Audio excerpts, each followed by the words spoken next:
4,000 টাকা জলে দিয়ে দিলাম না ঠিকঠাক ইনভেস্ট করেছি সেইটা দেখতে হলে তো এটা আনবক্সিং করতে হবে। 18 ইঞ্চির এই রিং লাইটটা কিন্তু আমি এবারে অ্যামাজন থেকে পারচেস করেছি। আগেও আমার যে রিং লাইটটা বড় আছে সেটাও 18 ইঞ্চির ডিজিটেকেরই রিং লাইট, কিন্তু আমি সেটা ধর্মতলার মেট্রো গলি থেকে কিনেছিলাম। আর এই 5 বছর হলো আগেরটা কন্টিনিউ হচ্ছে, এখন একটু প্রবলেম দেখা দিয়েছে বলে এইটা কিন্তু আবার আমাকে নতুন করে কিনতে হলো।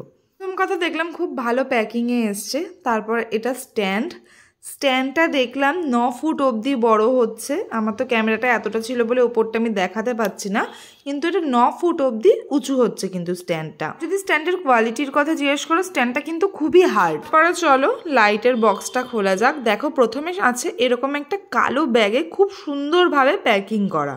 ব্যাগটা দেওয়াতে যেটা একটা সুবিধা হবে, তোমরা যেখানে যাবে এটা কিন্তু খুব ভালোভাবে ক্যারি করতে পারবে। তারপরে চেনের ভেতরে বিভিন্ন জিনিস ছিল, যেরকম এর মধ্যে ছিল রিং লাইটটার পাওয়ারের সাথে সেট করার জন্য একটা তারটা যথেষ্ট বড় ছিল। রিং লাইটের পিছনেই হলো ছোট্ট একটা জ্যাক আছে, এরমভাবে ওটা লাগিয়ে ফেললেই দেখো লাইটটা জ্বলে গেছে। আর পাওয়ারটা তো এখন মোটামুটি ভালোই লাগছে দেখতে, খুবই সুন্দর। আর পেছনে অফ অন করারও সুইচ আছে।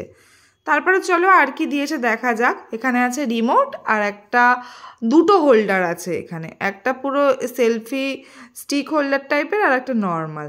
তো সেটাই এবার লাইটটা ভালো করে সেট করে নিচ্ছি। ক্যামেরা এবারে কেমন লাগে সেটা দেখা যাক। এখন ঘরের লাইট জ্বলছে, আমি ঘরের লাইটটা অফ করে দিয়ে আসছি। তা অফ করে দেওয়ার পরেও আমি পরে যখন ক্যামেরায় দেখলাম যে কোনো রকম ডিফারেন্স কিন্তু বোঝা যাচ্ছে না। লাইটের কোয়ালিটি বলতে হবে খুবই ভালো। তোমরা যারা প্রফেশনাল ইউজের জন্য রিং লাইট নিতে চাইছো, একটু হয়তো দামটা এটার বেশি পড়ে, কিন্তু এটা কিন্তু আমার খুবই ভালো। আমি ইউজ করে এসেছি, এখনও করছি, খুবই ভালো, নিতে পারো।